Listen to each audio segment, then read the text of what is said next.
Okay, in answer to my paper, I give this quote from Deleuze's Nietzsche and philosophy.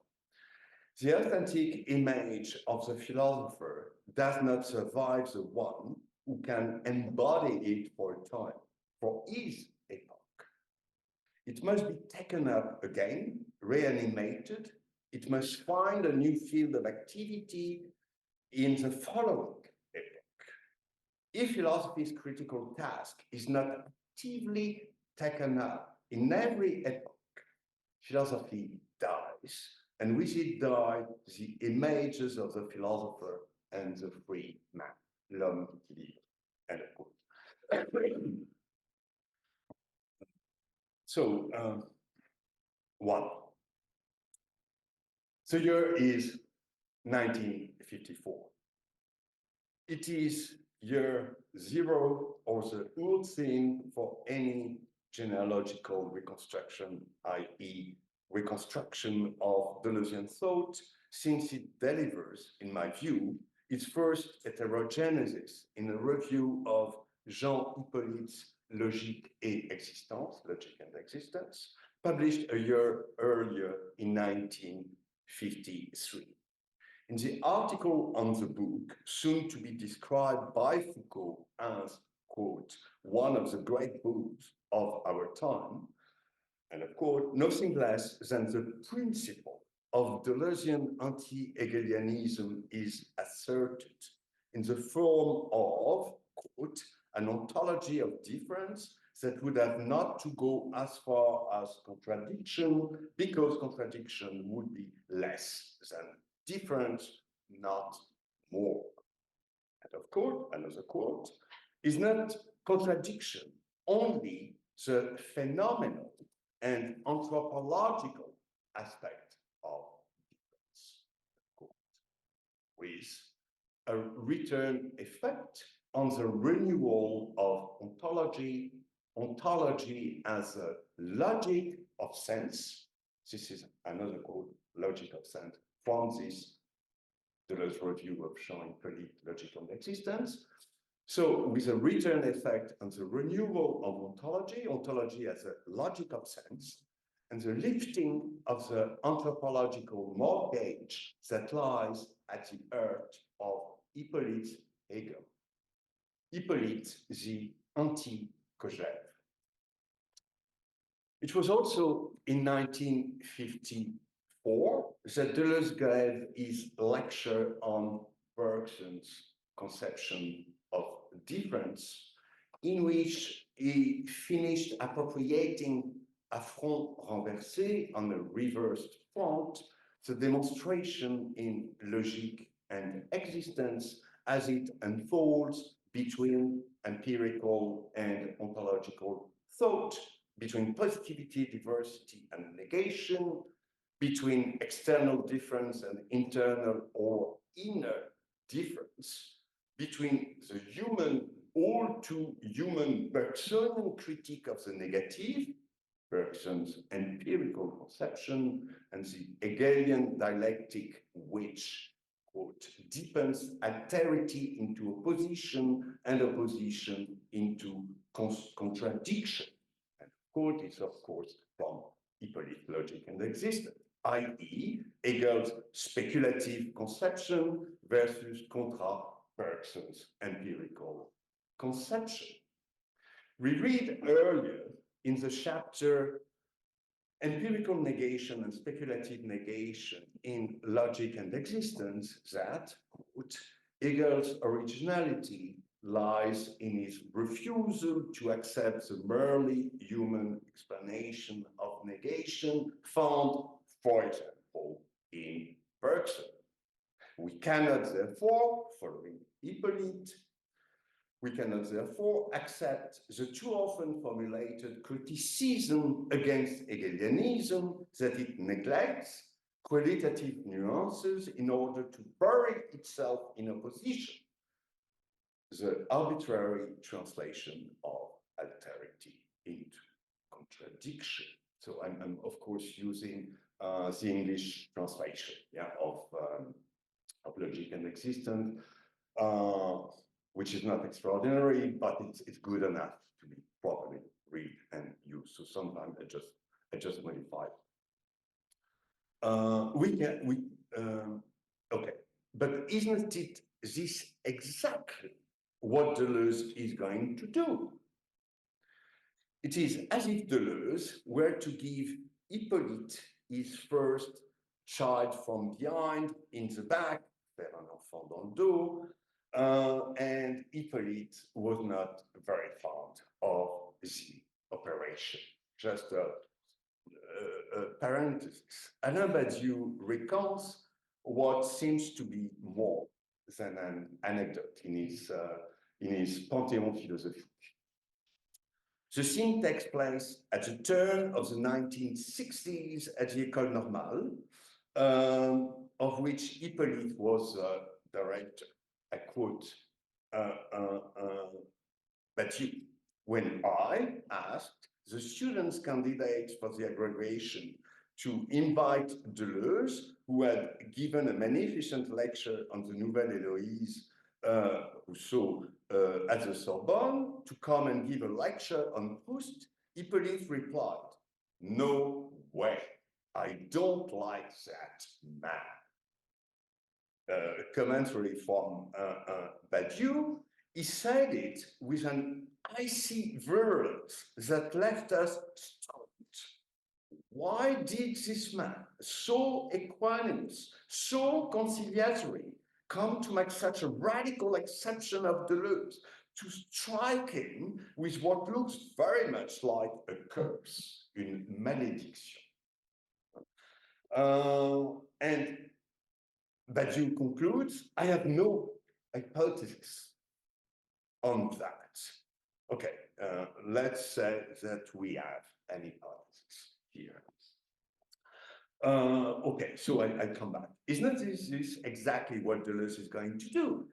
It is as if Deleuze were to give Hippolyte his first child from behind, in the back, by throwing within and against Hegel, Hippolyte back into the Bergsonian philosophy he admired, and into which he had played no small part in introducing Deleuze.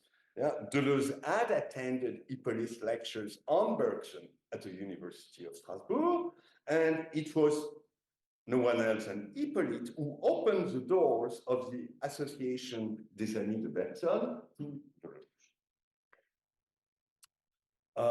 For Deleuze, on the strength of a Hegelian or Hegelian Hippolytean expression of internal difference or immanent difference, would in turn ontologize Bergson according to a procedure already expressed in terms of difference and repetition in La conception de différence chez Bergson, yeah, in order to posit direction as, quote from Deleuze, the absolutely positive mode of existence. And of course, of the virtual that is an ontology of the virtual that is the coexistence of the past with the present, differentiating itself in intensity, and that is both the singular and the new that is in the making, en train de se faire, the famous Bergson expression. In other words, memory and an essence memory, an ontological memory, pure duration, pure souvenir, as a function of the future. Deleuze, creative, i.e. creative duration, where history, another piece from Deleuze, history is only ever a fact if duration is what differs with itself. Is it not the very first Deleuzian definition of becoming in its opposition to history? In any case, we can understand that Bergson, as said, Hippolyte has wrote, Hippolyte did not properly study historical duration. And that Hippolyte, whose history of philosophical thought Foucault was able to see as much as an ode to Bergson's analysis of memory, could hardly look to the French philosopher Bergson for an alternative to the almost insurmountable difficulties from Hippolyte of Hegelian historical teleology in its inability to grasp contingency in the passage from history to absolute knowledge, from the temporal to the eternal, when, quote from Hippolyte, this passage is not itself an historical fact. The main difficulty with Hegelianism, concludes Hippolyte, is, quote, the relationship between phenomenology and logic, we would say today, between ontology and anthropology. Deleuze resumes, Mr. Hippolyte says it, the absolute essence is becoming, and no doubt it is not a historical becoming, but what is the relation of the becoming of logic to history? Historical, historique, here designating something other than the character of a fact, point d'interrogation, interrogative form. Furthermore, is it really true, as Hippolyte wants to believe, that, from Hippolyte, Hegel anticipates Nietzsche in disqualifying humanist reflection as a fall into the human, all too human? This is from Hippolyte in Logic and Existence. From Deleuze, conclusion from Deleuze, if Mr. Hippolyte suggests that in the absolute we must reintroduce finitude itself, are we not risking a new form of anthropologism, as Deleuze further?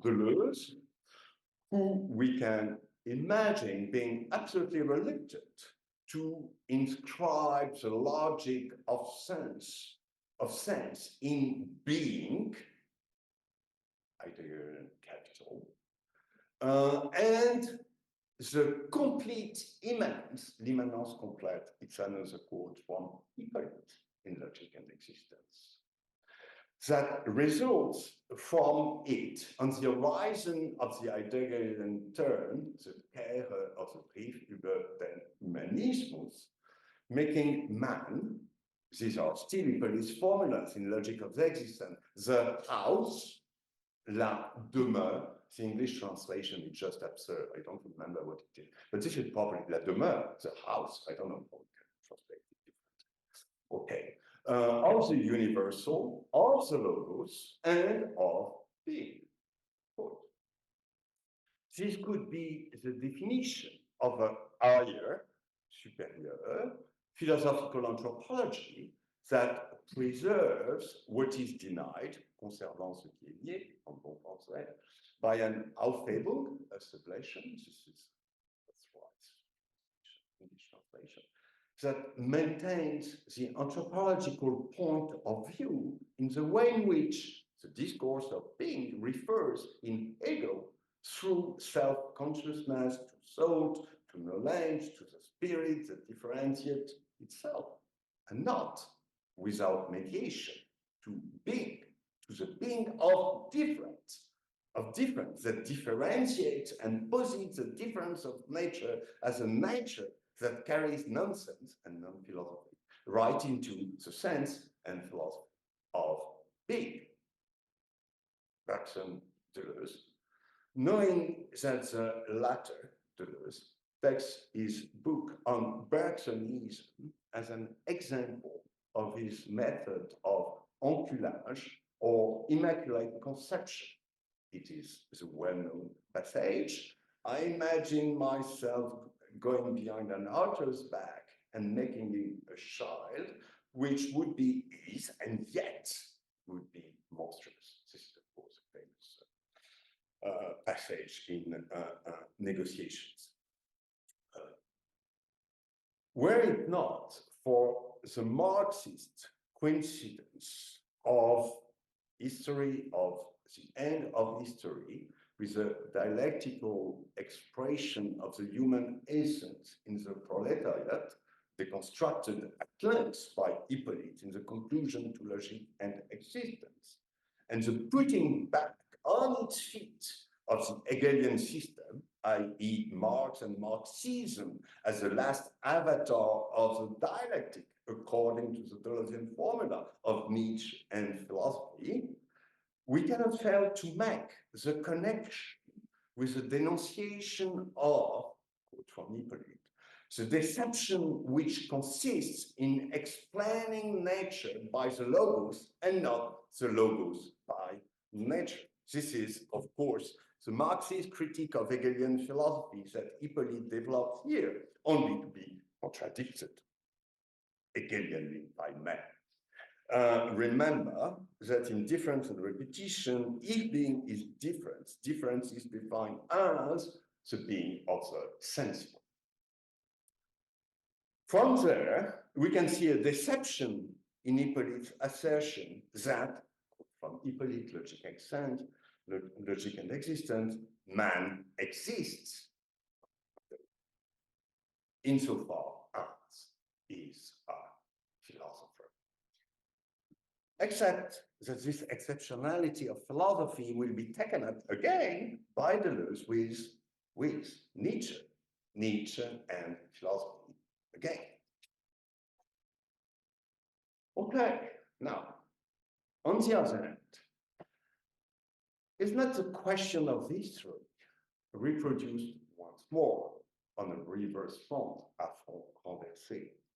In this Deleuze version, already arrived for a Spinozist inspiration with these perhaps insoluble problems, but its expression in relation to Hegel, and other insurmountable difficulties pointed out by Hippolyte, and which the young Foucault himself had experienced in 1949 at the end of his dissertation for his postgraduate diploma, DES, in good French, Diplôme d'études supérieures, on, this is Foucault's title for his memoir, on the constitution of a historical transcendental in Hegel's phenomenology. If time is thematized as the alienation on the concept and history as a prise de conscience, couldn't find a translation, right? What is the English translation for prise de conscience in a kind of Lukácsian?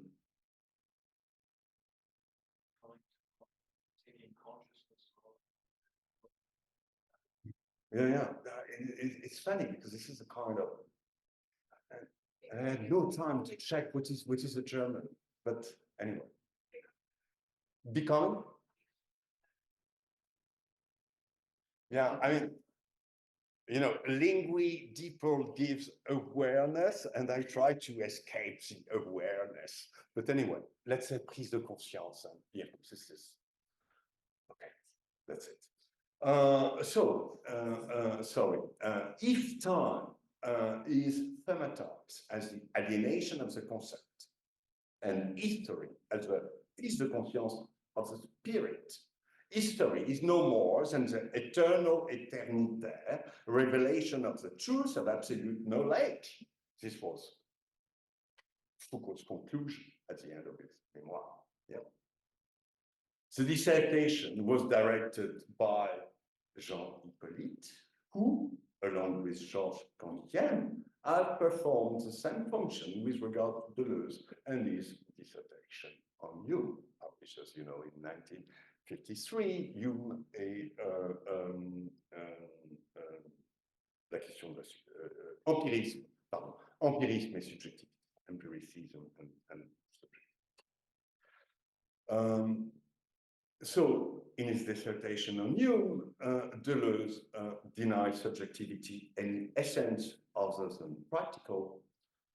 And having reached this point, the point where the critique of teleology prepares and calls for the critique of the subject as a source of negation and the vehicle of negativity, the negation of negation, which is teleology itself, as Althusser put it. We must take up these lines, which concludes a tribute to the deceased professor at the Collège de France, Jean-Hippolyte,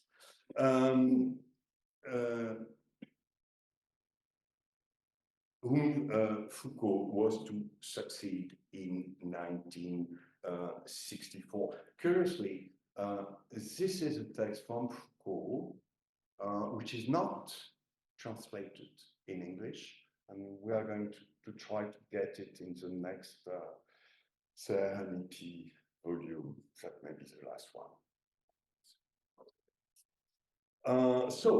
I quote in this homage to Hippolyte, 1969, at the École Normale Supérieure. There is no mistaking it. All the problems that we, as students of the past or as students of yesterday, have to face, all these problems, it was he who established them for us. It was he who formulated them in this text, Logic and Existence, which is one of the great books of our time. In the aftermath of the war, he taught us to think about the relationship between violence and discourse. He taught us in the end that philosophical thought is an incessant practice, that it is a certain way of putting non-philosophy into practice, but always remaining as close to it as possible, where it is tied up with existence. The tribute continued the following year in the inaugural lecture at the Collège de France, where Hippolyte, l'ordre du discours, where Hippolyte orchestration of the Hegel-Bergson confrontation and the relationship with Bergson itself became the site of contact with the non-philosophical. It's hard not to think that its Deleuzian reprise à contre-emploi, against the grain, might have been associated in Foucault's mind with the need, I quote Foucault, it's a very, very famous passage from L'Ordre du Discours, the need to know in what allows us to think against Hegel what is still Hegelian. Parenthesis, in an exchange with Hippolyte at the time of the publication of L'Histoire de la Folie, Story of Madness, in 1961, the latter is said to have considered Foucault's work to be Hegelian. This was Hippolyte's critique or commentary, critical commentary. And you know that Histoire de la Folie, the first preface, the 1961 preface that you find in his écrit, Foucault introduces Nietzsche versus Hegel, and the very end of Story of Madness, Sommeil anthropologique, returns to this Nietzsche contra Hegel. And parenthesis, the Hegelian question was again, as you do know, at the heart of the famous Derrida-Foucault dispute. Something Derrida would say, this is still Hegelian, my dear, because anyway, you're in history. How is it possible not to be Hegelian if you are developing this kind of non-philosophy, still philosophy of history? In relation to Deleuze, we might also think of a certain rediscovery of Hegel in Qu'est-ce que la philosophie, in what is philosophy. Okay. to know in what allows us to think against Hegel, which is still Hegelian, while Marx, in L'Ordre du Discours, is reserved for opening up questions related to history. This will not fail to bring back the historical difference, if I may, the difference to history and its extension in the question of negation, eventually, between Foucault and Deleuze, since in 1954, of course, given by Michel Foucault, and recently published in a volume entitled The Anthropological Question. We are in 1954, as you see.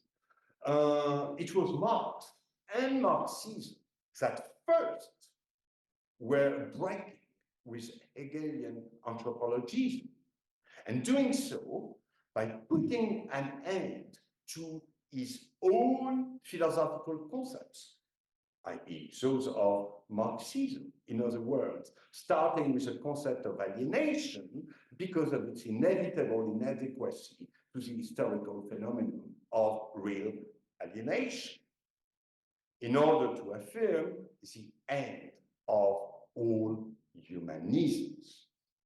This is the conclusion of this pages on Marx in the 1954 course. Hence,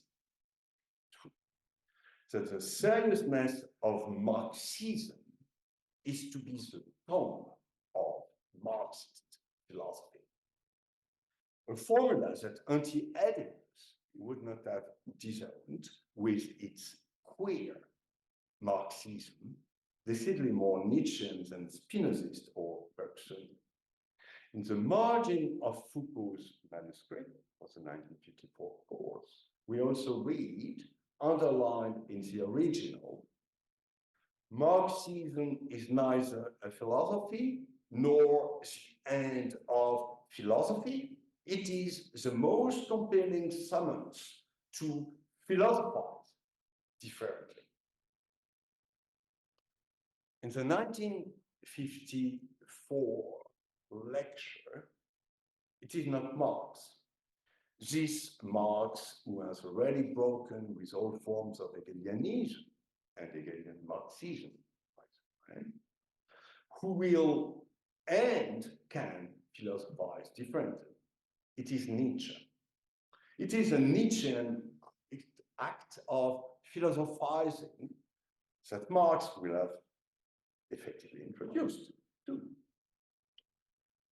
We might expect to encounter the other man pitted against the dialectical conception and then the transvaluation of all values in place of the suppression of alienation, which will be explored effectively by Deleuze in his Nietzsche, but still taking Marx, remember, in the avatar of the dialectic. But no, this is not what we're going to get in 1954's Foucault's course. After crediting Nietzsche and the Dionysian freedom of the mind with having unraveled the implication of the truth and man, the anthropological knot is untied by the critique of truth value, Foucault goes on to focus at length on Karl Jasper's Dionysius philosophers in his Nietzsche, Einführung in das Verständnis seiner Philosophie, published in 1936. Foucault retains the history of existence in the co-appartenance of negative philosophy, i.e. rational negativity as a critique of values, and, quote, historical positivity in, quote, becoming, overcoming, devenir / dépassement, as the way to power. There is no dialectic between these two poles that could lead to the so-called synthesis of the Dionysian and the Apollinian by making the Dionysian an aesthetic concept. A misinterpretation, Foucault insists, which would in fact amount, and the words may sound strange to our ears, to turning Nietzsche into, quote, a Bergson in disorder, Bergson en désordre, Bergson in flagrante delicto of immorality and delirium, end of quote, and presenting him as a philosopher of becoming triumphant over the philosophies of being, end of quote.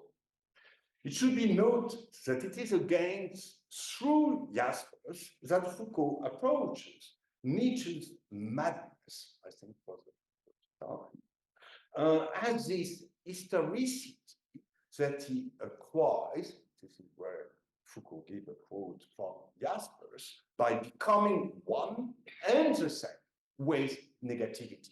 End of quote. This is Jaspers.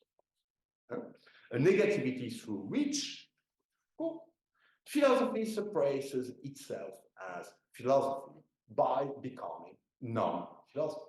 End of quote. 1954. With Marx's help, didn't he introduce non-philosophy in Foucault's course? We are a long way from any possibility of integrating Nietzsche into a history of philosophy, even to establish and re-establish him as a new post-Kantian perspective on it. And yet, it is also in this way that Nietzsche will be reread by Deleuze as a diagnostician of the anthropological turn in critical philosophy and as a repreneur or provider of the project of immanent critique based on the positivity of critique. Of course, project of immanent critique, positivity of critique is Deleuze's locution, to better affirm the authentic image of the philosopher and philosopher. Quote from Deleuze, Nietzsche, and philosophy. Is there a discipline outside philosophy which proposes the critique of all mystifications, whatever their source and purpose? Philosophy as critique tells us the most positive thing about itself, the enterprise of the mystification. End quote. In Nietzsche and philosophy, this is expressed as a new image of thought, the first quality of which is to return criticism to the conceptual systematicity of a philosophy of creation, inseparable from a pluralist positive ontology that makes difference the object of a practical affirmation. You find this at the first page of Nietzsche and philosophy. And that makes the philosopher a comment. The philosopher's comment, Deleuze concludes further on, knew how to make pluralism an art of thinking a critical art. End quote. But doesn't the portrait of the untimely philosopher as a comment run the risk of singularly lacking that historical sense, historische Sinn, which, if we follow Nietzsche to the letter, must take the path of a historical philosophy. Das historische Philosophieren, this is what you can read in Human or to Humans, Menschlich als Menschliches, is in on a wirklich history, effective history, to use a locution from the preface of the genealogy of morals, zur Genealogie der Moral, which must be incorporated Einverleibung into the critique of the philosophy of history, of the dialectical philosophy of history, if it is to stand up effectively against its time. The key Nietzsche expression used and reused by Deleuze. How then can we fail to investigate on the terrain of domination, Herrschaft, the logic of which Nietzsche was the first to rethink in terms of configurations of dominations, Herrschaft, Gewild, we could might say dispositive domination.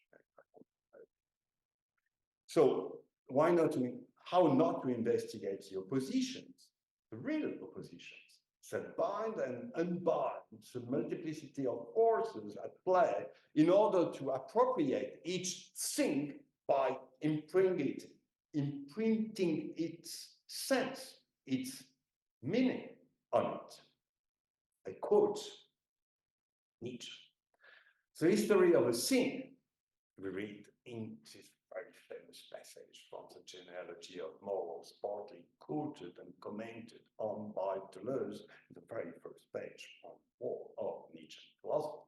So the history of a thing is not in the least its progressus towards a goal, but on the contrary, the succession of more or less profound processes of subjugation, subjection, more or less independent of one another, of which it is a theater, to which are added the resistance that opposes it at all times.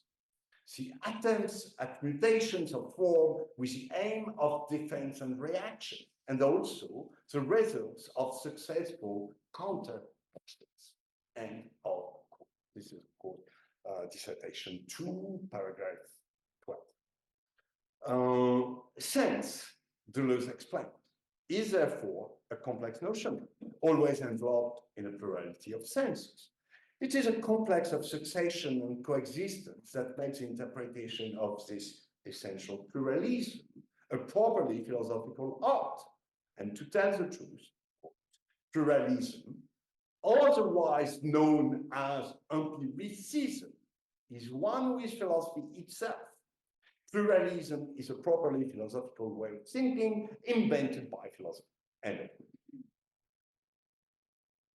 A philosophy that will be none other than Deleuze's, tending towards a Burton, Nietzsche, Spinoza identity that threatens to throw the baby of negation out with a dialectical bathwater in the context of an ethic of increasing power to act, or will to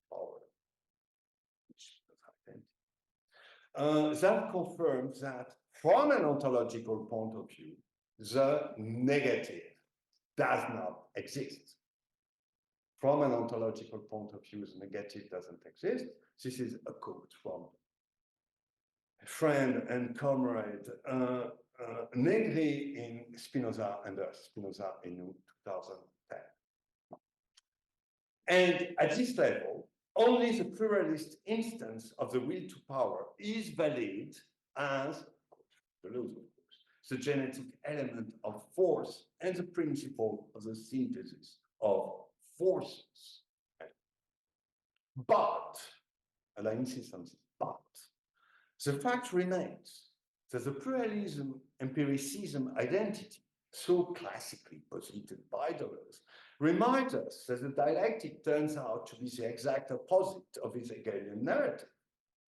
Far from constituting the concrete dimension of effectivity, dialectical thought proceeds by abstraction of the real context of the constitution of the sense it mobilizes, by substituting for the real relation of forces an abstract relation, and by adopting the point of view not of the actor, but of the benefits of a third party fictitiously thought of as the essential finality of actions.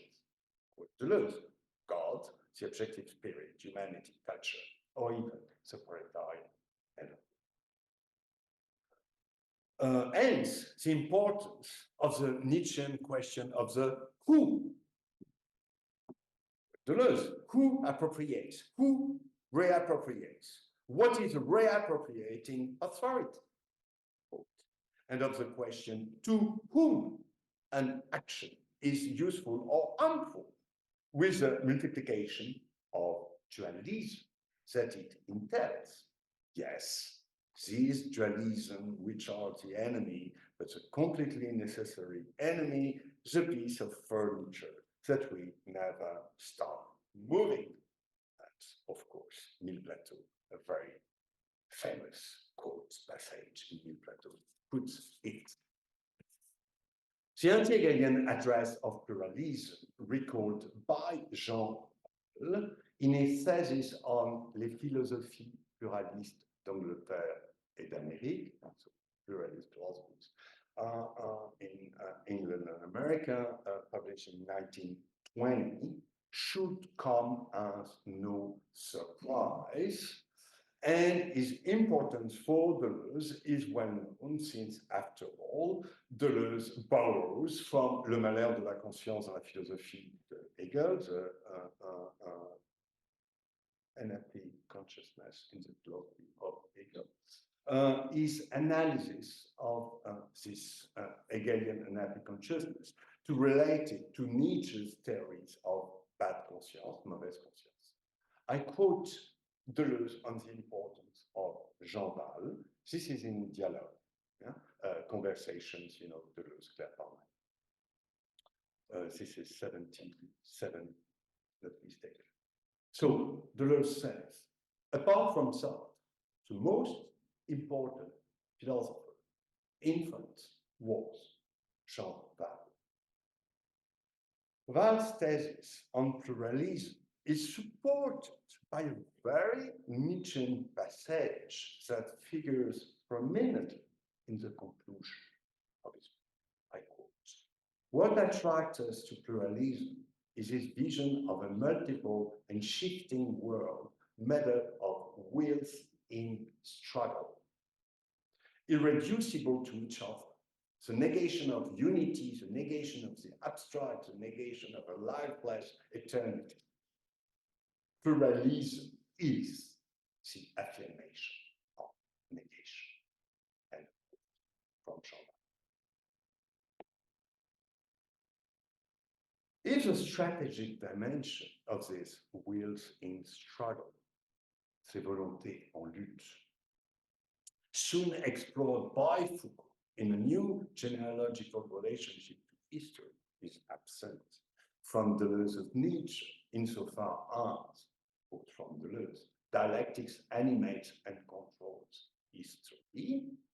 And it is this history of nihilism in which Marx would see in quotes, the fact remains that the Nietzschean destruction of existing values, like the negative task of schizoanalysis it inspires in the anti-Oedipus, passes through a negation, otherwise, autrement, determined with regard to and against its Hegelian use.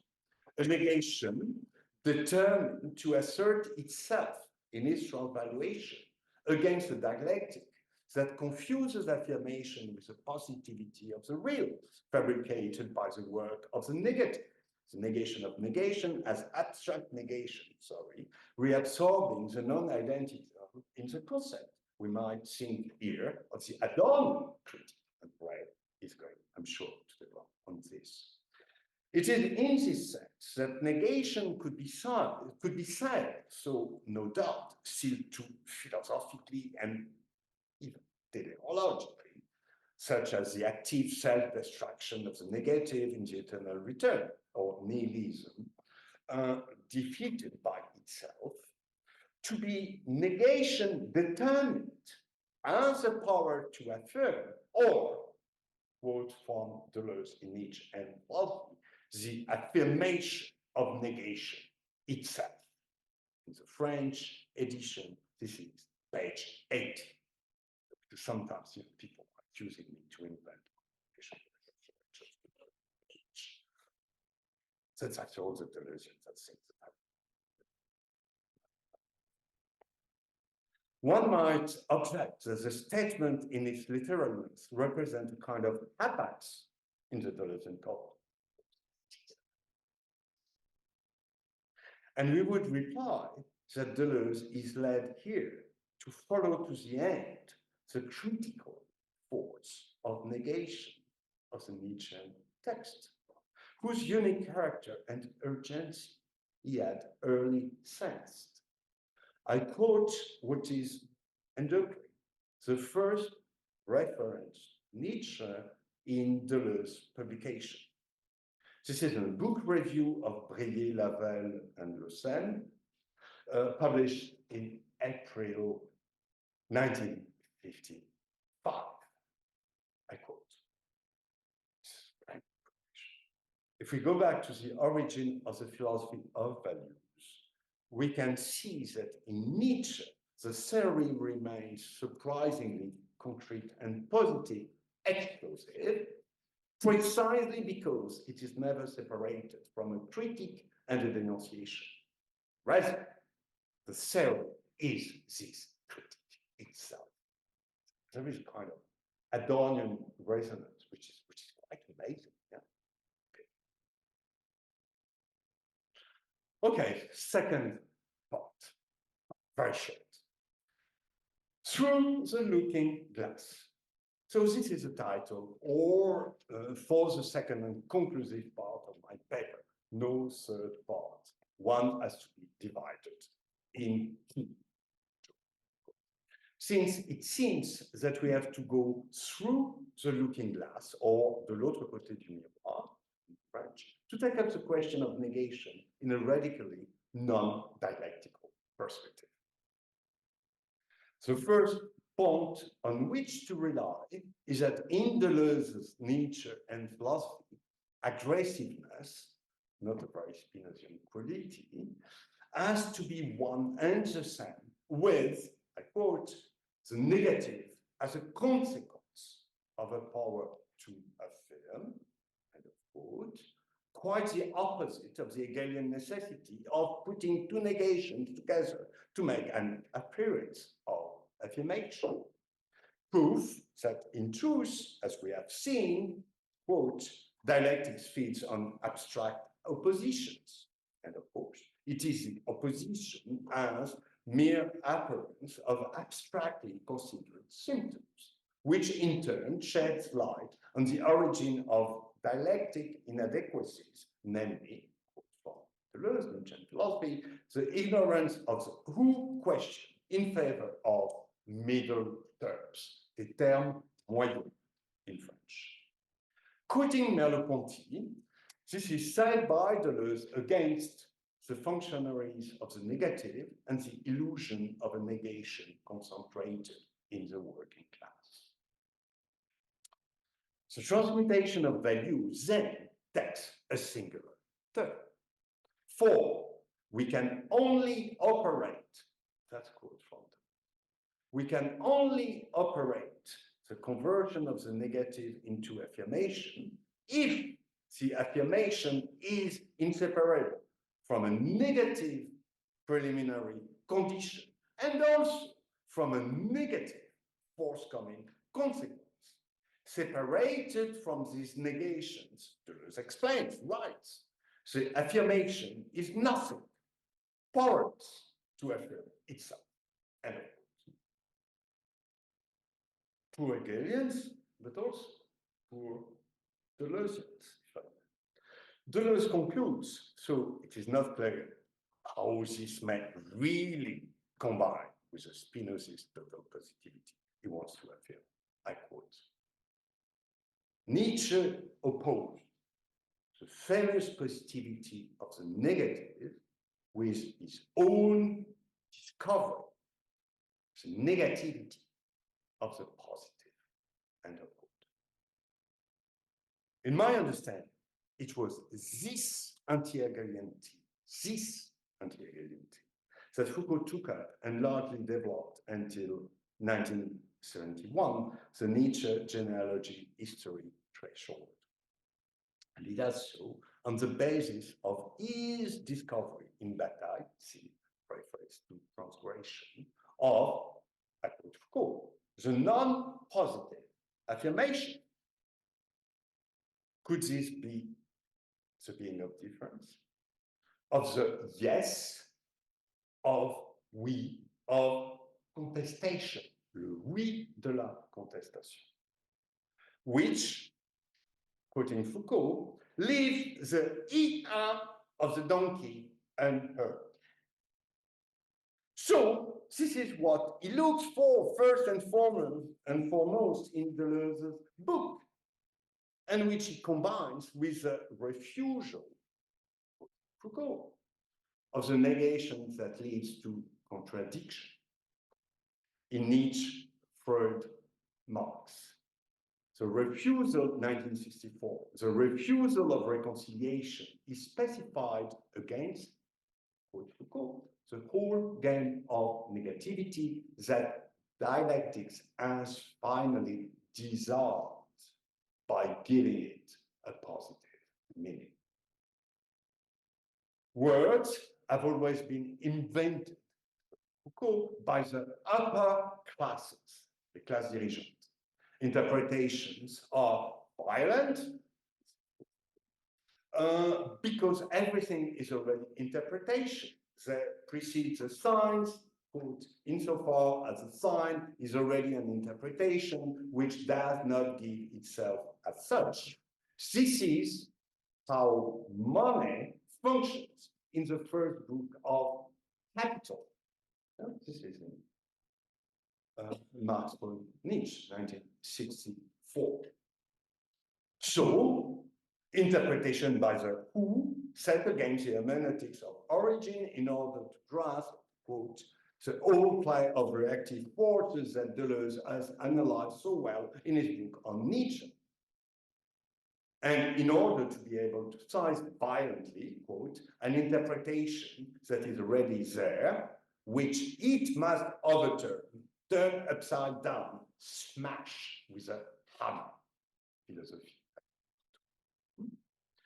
It is clearly in this context that Nietzsche intervenes, standing up against Marxism after Marx, i.e. for Foucault, academic Marxism, in the wake of the most official Marxism. In La Pensée du dehors, The Thought from Outside, 1966, Blanchot's main merit is that he does not make, quote from Foucault, dialectical use of negation. Dialectical negation is linked by Foucault to time reduced to a fable, see dialectic of the already and the not yet, and the in itself and the for itself, etc., etc., etc., and that he does not confuse Blanchot the outside with, quote from Foucault, a positive presence. In retrospect, the most surprising thing is that very little was actually needed to develop an analysis in terms of power knowledge based on this forzatura of Nietzsche and Deleuze's philosophy. Forces, appropriation, domination, interpretation, always force, and so on, were already largely, relatively disentangled from the Deleuzean narrative. But this very little was clearly depending on the 1968 historical coupure, to use the Althusser term, supplemented by its Guattarian detournement, the Leninist cut, the subjective cut, etc. See the text of psychoanalysis, transversality. I conclude. Turning history out to make a genealogical use of it, the genealogy of history, Nietzsche's genealogy history, 1971, must undoubtedly be read as a kind of restart that acknowledges the need for a new approach to Nietzsche in view of Deleuze's Klossowskian Nietzsche in the pair difference and repetition logic of sense on which Foucault's articles, Theatrum Philosophico, opened and closed. The article, Nietzsche genealogy history, is counting with the effect of rereading, rewriting the genealogy of forces in Nietzsche and philosophy, by historicizing it. In my opinion, this operation has been undertaken from 1967, when he lizards Nietzsche, as he writes to Daniel Defer. Nietzsche, whom he will soon unleash against Spinoza. I quote from the 1971 lectures at the Collège de France, the lectures on the will to know. Quote, Spinoza is a great other, the sole adversary. Spinoza is for Nietzsche the philosopher par excellence, because he is the one who links truth and knowledge in the most rigorous way, in the form of the truth, i.e., l'idée vraie. To avoid the trap of Kant, one has to kill Spinoza, tuer Spinoza. Spinoza is a condition of Kant, naivety of those who thought they could escape the idealism of philosophical discourse by resorting to Spinoza. Page 28 in the French edition, page 28 in the English translation. One might think that it is not only Althusser who Foucault is targeting here as the editor of the lectures subject, but indeed Deleuze en personne. Published a few months later in a volume of homage to the recently deceased Jean Pellic, Nietzsche genealogy history begins with the invasions, struggles, rapine, disguise, ruses present in the thing, same, and weird, and whose genealogy must give an account by spotting the singularity of events. These are decidedly no longer the same events or the same force. Freedom is soon referred once more as an invention of the ruling classes. A quote from Nietzsche,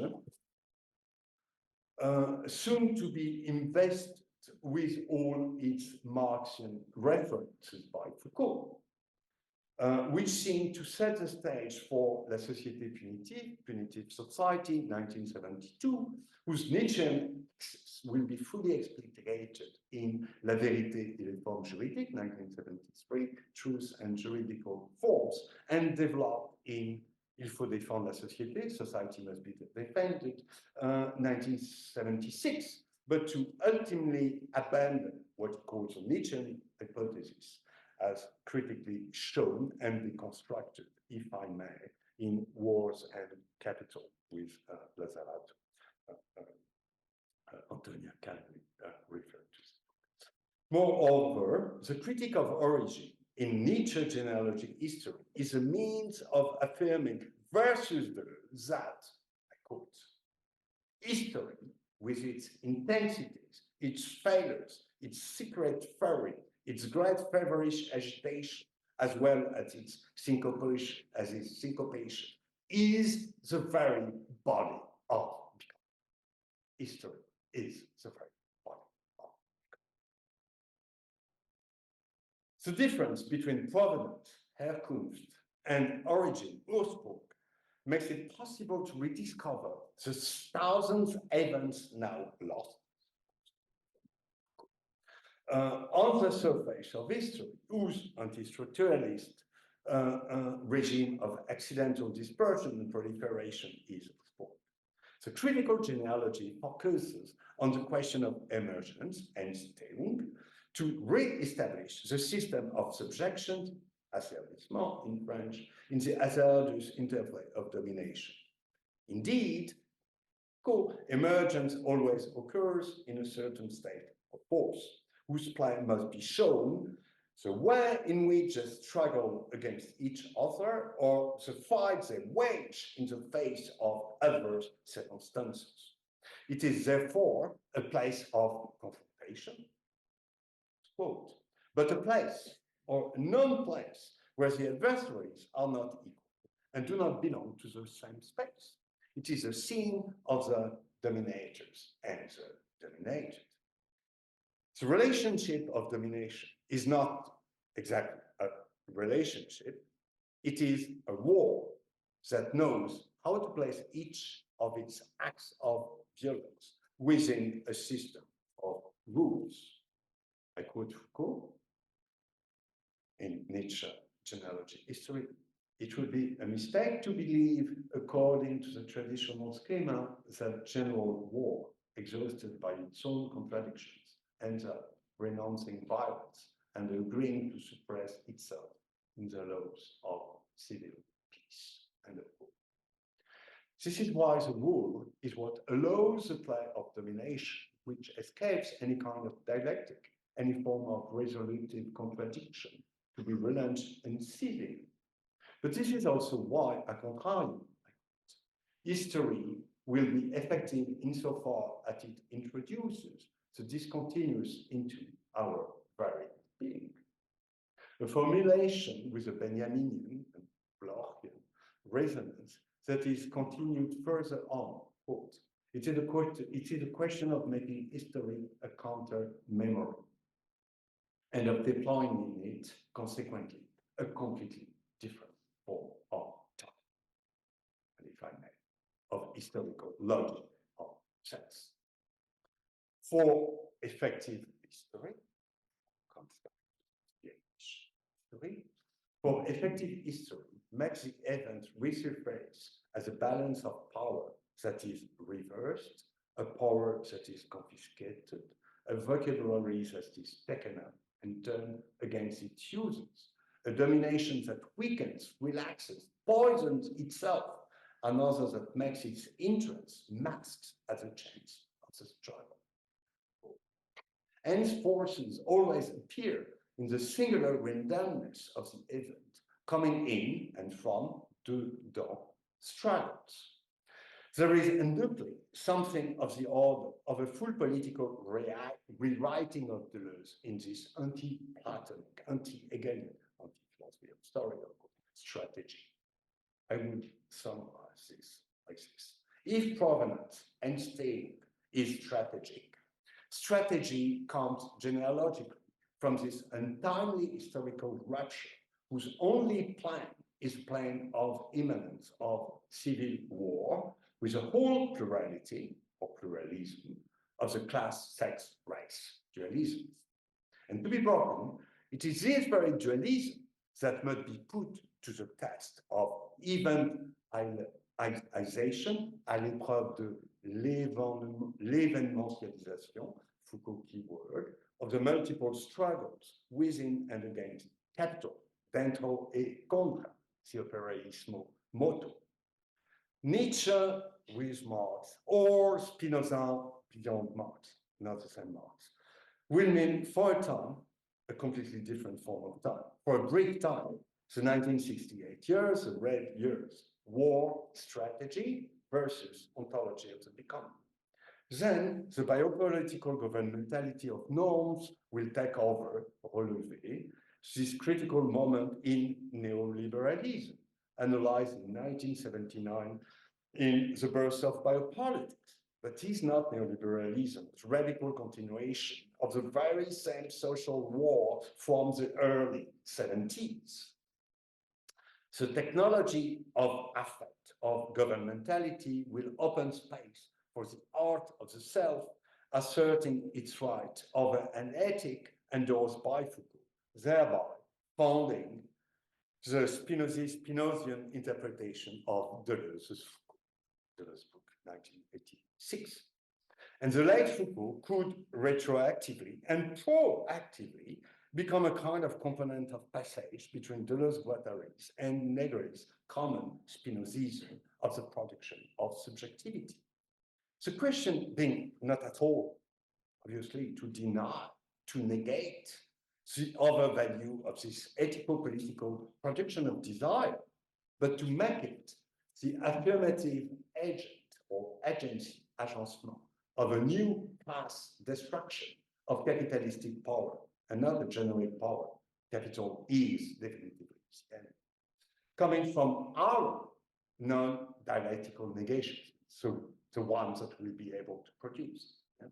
Against our time, yes, contre notre temps, a time machine without mediation, since the continuing catastrophe, la catastrophe continuée, of all the wars inflicted on us all over the world and on the very planet, has definitively replaced the modernist crisis management.